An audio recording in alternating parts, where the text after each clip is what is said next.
Continues my series on some first thoughts. I thought that seemed appropriate to say, you're trying to get to know me and I'm trying to get to know you. And so I'm talking today about some first thoughts, and Jesus' first thought about, I'll call me some disciples. If you use that old southern vernacular, I'll call me some disciples.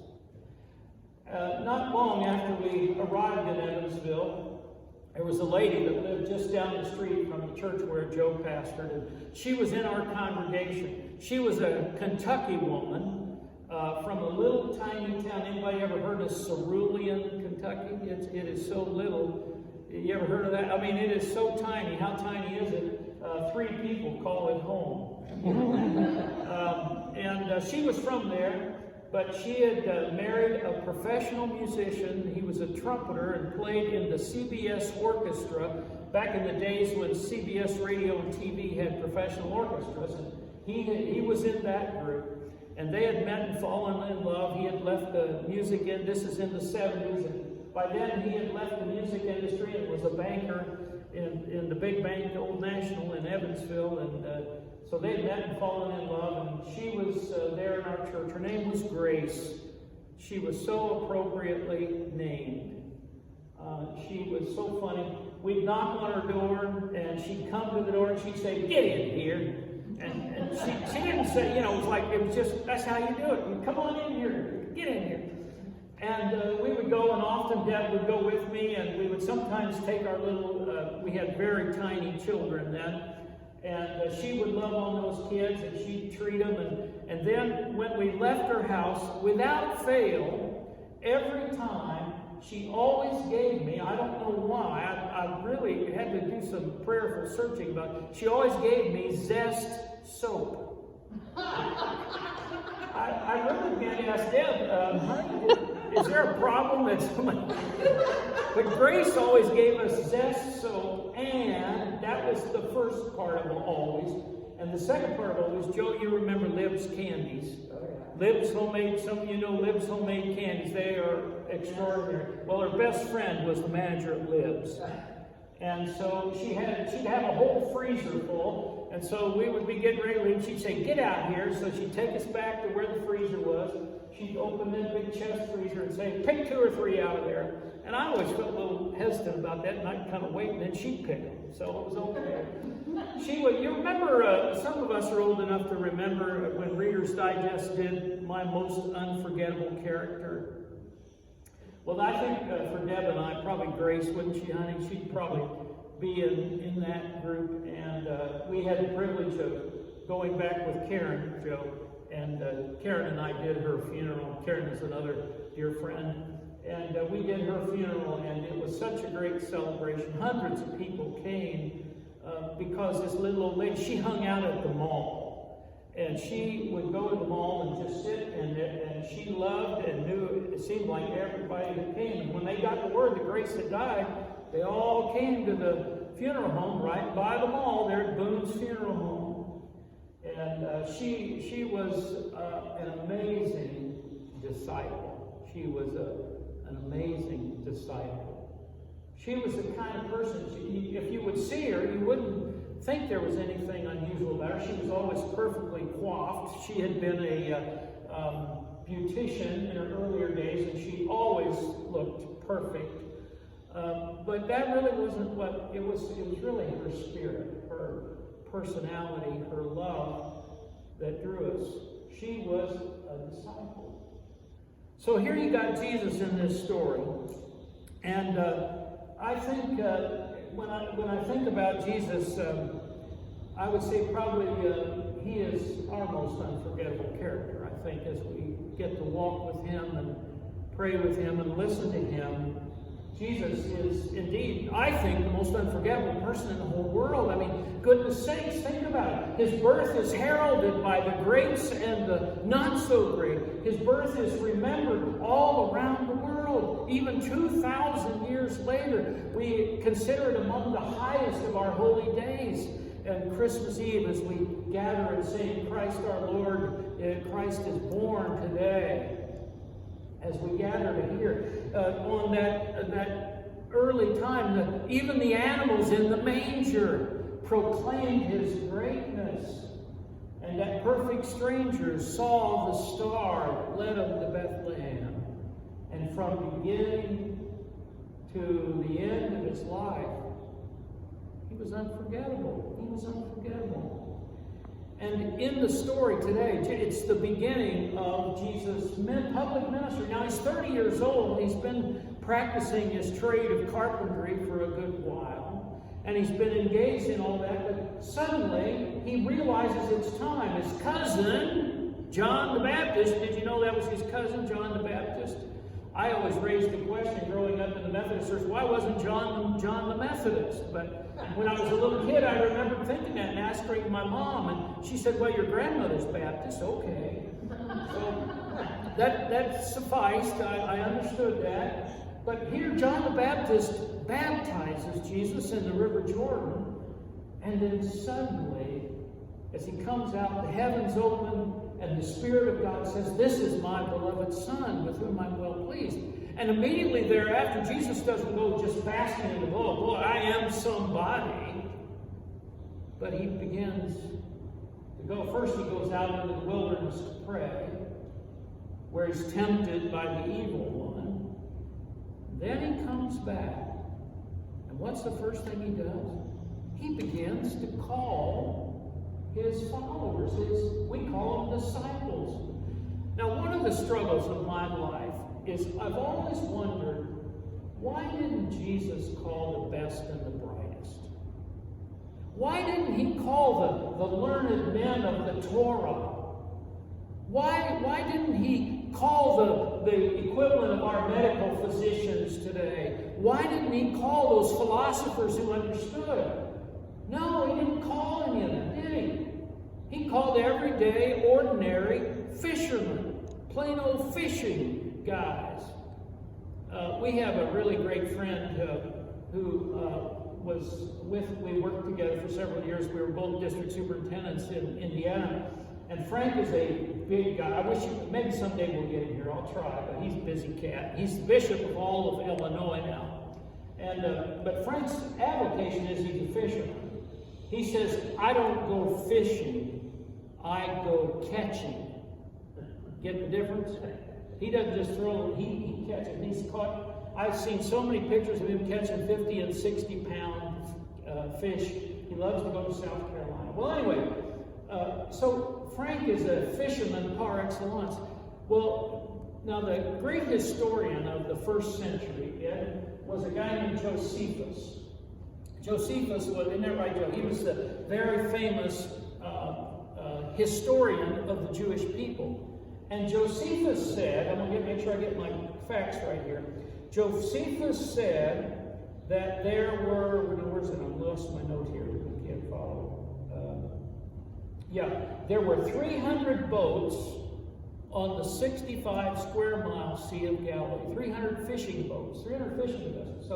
So you can probably look about anywhere. It'd be like going down to maybe Monroe Reservoir or something. You look, and probably if you look closely, you're going to see somebody there fishing. Well, that's how it was. It was the most common, ordinary task. I mean, that was how people fed themselves and others. They fished. And that's who Jesus chose to call. Two sets of brothers. They weren't extraordinarily brilliant. They were probably all pretty much known to be hard-headed. Especially two of them, they really were difficult, but yet Jesus saw in them something. He saw in these ordinary fishermen something extraordinary, something that he could use not for himself, but for the sake of the kingdom. So he called these average Joes, if you will. No offense, Joe. He called these average Joes, these average guys, and said, come and follow me, and I will have you. You think you've been catching something big. I'm going to have you catch something even bigger and better. Human beings, people, for my sake, for the sake of the kingdom. Jesus just was everyday ordinary, and he used everyday ordinary tasks. William Joyner wrote this wonderful little poem about Jesus, and he's talking about Jesus caring for everything, including feet, including your feet. And I just thought this was so neat. William Joyner says, feet, just plain, ordinary, tired, dirty feet. Jesus cared about feet. He didn't ignore the head, the heart, the soul, the spectacular things like that. But I'm especially glad that he cared about feet. Not many Messiahs ever did that. You can wax eloquent and be beautifully abstract about people's heads and hearts and souls, but it's hard to be removed from human need when you're kneeling down on the floor washing somebody else's feet. Dusty roads are scarce, and very few sandals are worn these days. But feet trapped in leather or canvas are just as tired and just as ignored. I'm sure glad we have a Messiah who cares about feet. You see, Jesus was not beyond caring for the ordinary, caring for just plain folks. Some of you may know about Edward Guest. He was a poet. He was a Brit, but he came to this country early in the 19-teens, and he began writing an article that appeared every day in the Indianapolis News from 1919 to like 1957 or 8. He died in 1959. He wrote a little article and wrote a little poem every day. Anybody remember hearing about Edgar Guest? Well, he had some wonderful things. One day, my mother was at a yard sale, not very far from here, just in the next neighborhood over. My mother loved yard sales in those days. And she pulled out this book by a guy named Edgar Guest, and it was called Just Folks. And I began to read his poems, and I said, I love this guy.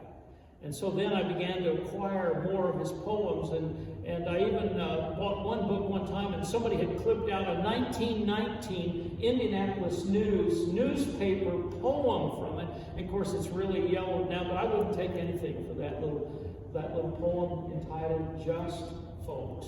And basically, I don't have time to share it all with you today, but he said, I'm just so glad that God cares about ordinary, plain folk, just folks like you and me. Perhaps Bible commentators say it this way, that Jesus saw the greatness in James and John, Peter and Andrew, his brother. But at least from my way of understanding, I think they became great not because of who they were, but because they became associated with Jesus.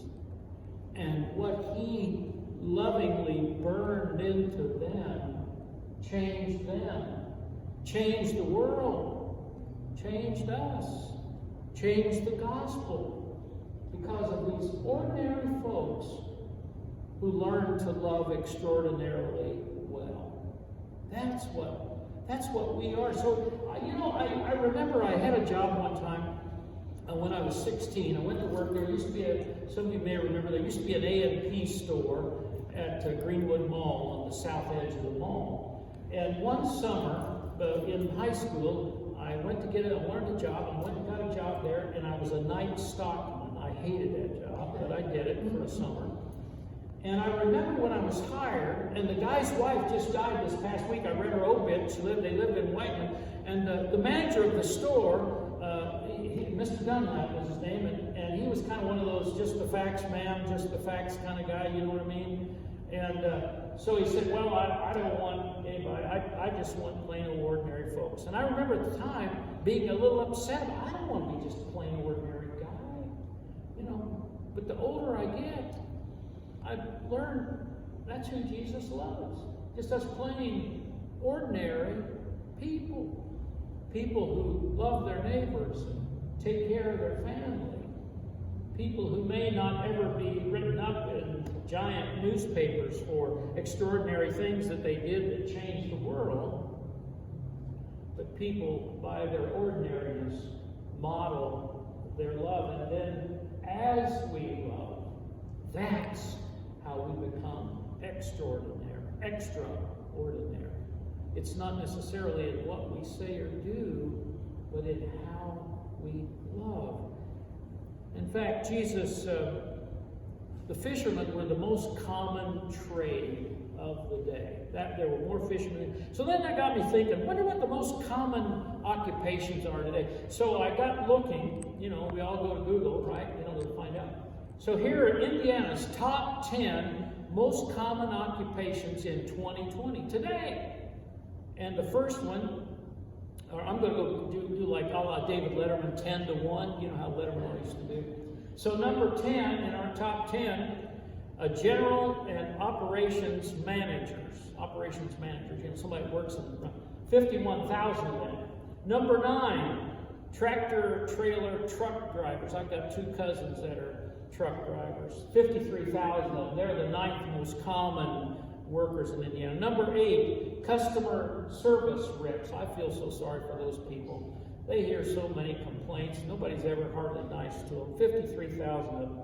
Number 7, and we could pray for a lot more of these right now, RNs, registered nurses. 67,000 of them in Indiana this year. We could use a lot more.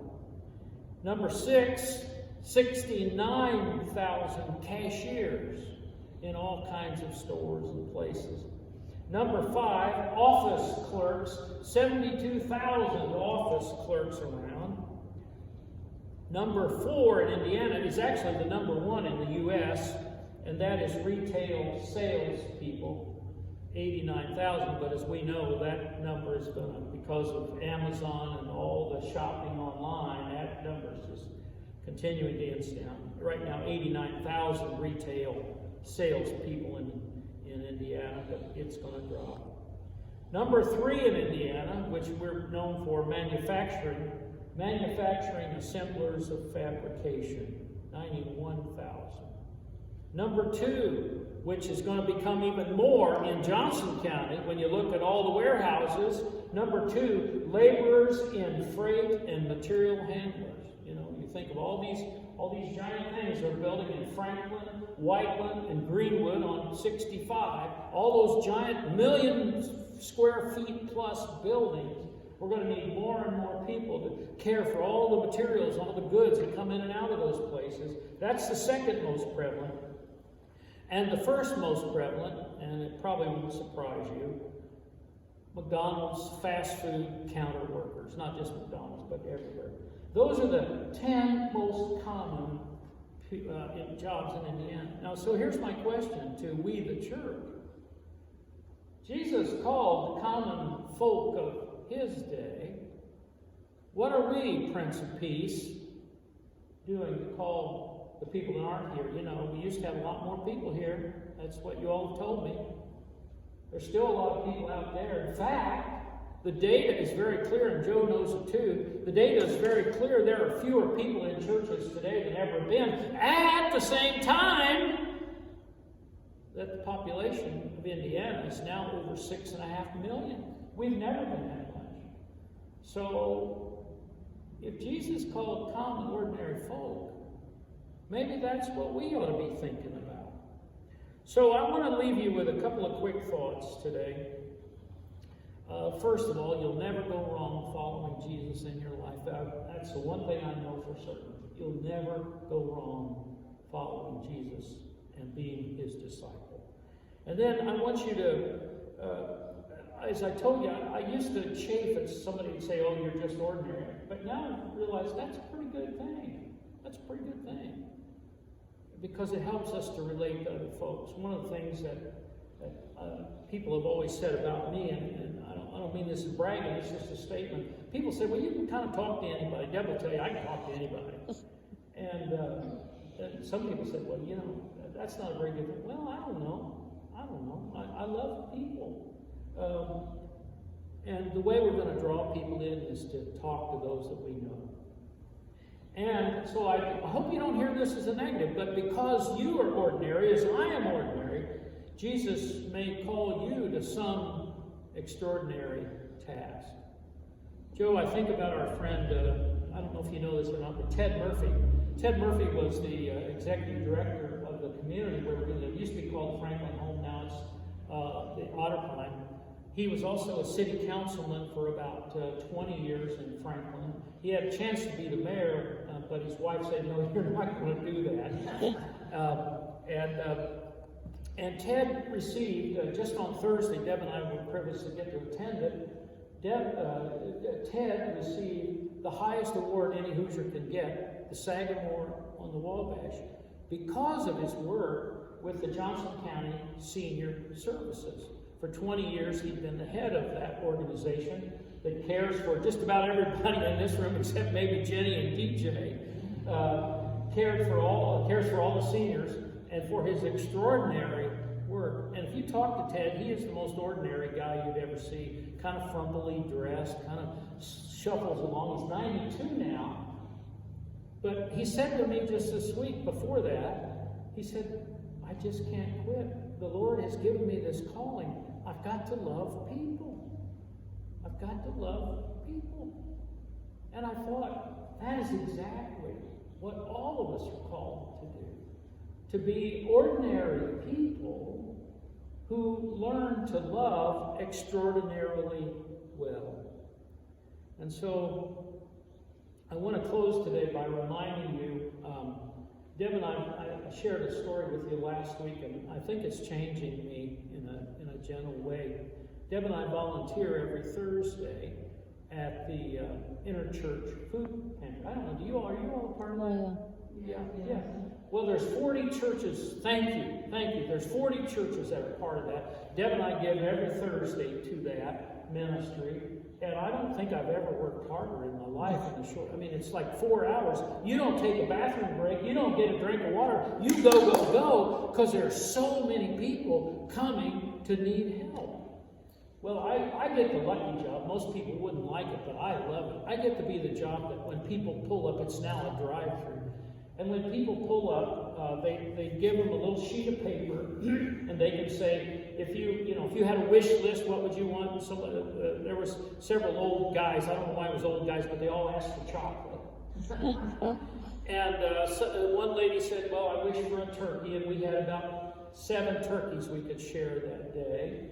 So we did that, and so they come up and they share, and then I write down. I'm the recorder of the information, and then we pass it on, and then they start filling the order. Because it used to be that people could go in and get their own stuff, but because of COVID now, it's a drive-through. Deb's one of those people furiously working, putting the order together. She puts all these 12 cans time after time in a little box lid, and 12 different cans, fruits, vegetables, all kinds of stuff, SpaghettiOs and that kind of stuff.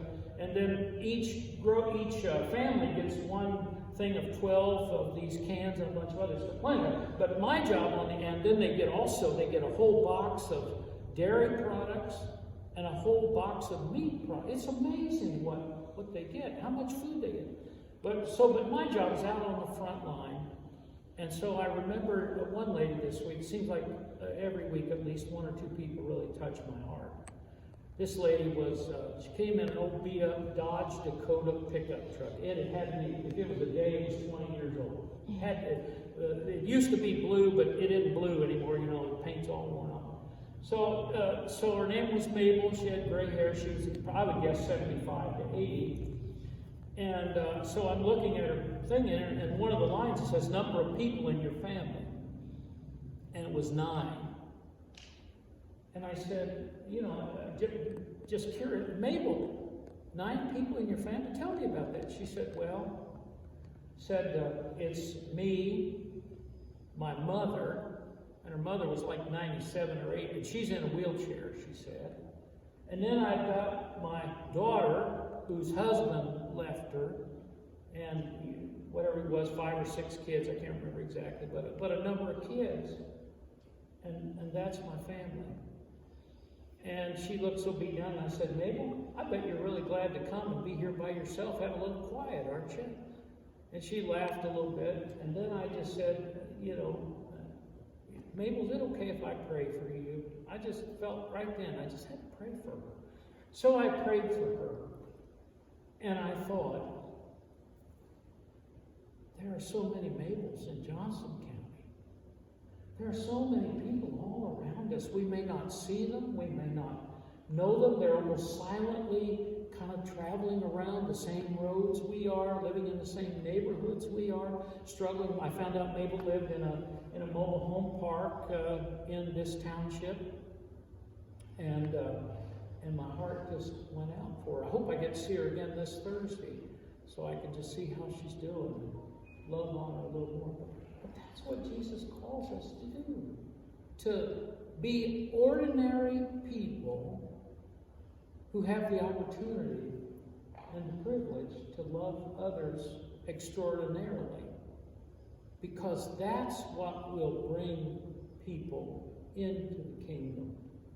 Not the sermons that some preacher on Sunday morning says, but the loving actions and deeds of people who every day, in ordinary ways, perform extraordinary acts of love. All of God's people together say, Amen. Well, our closing today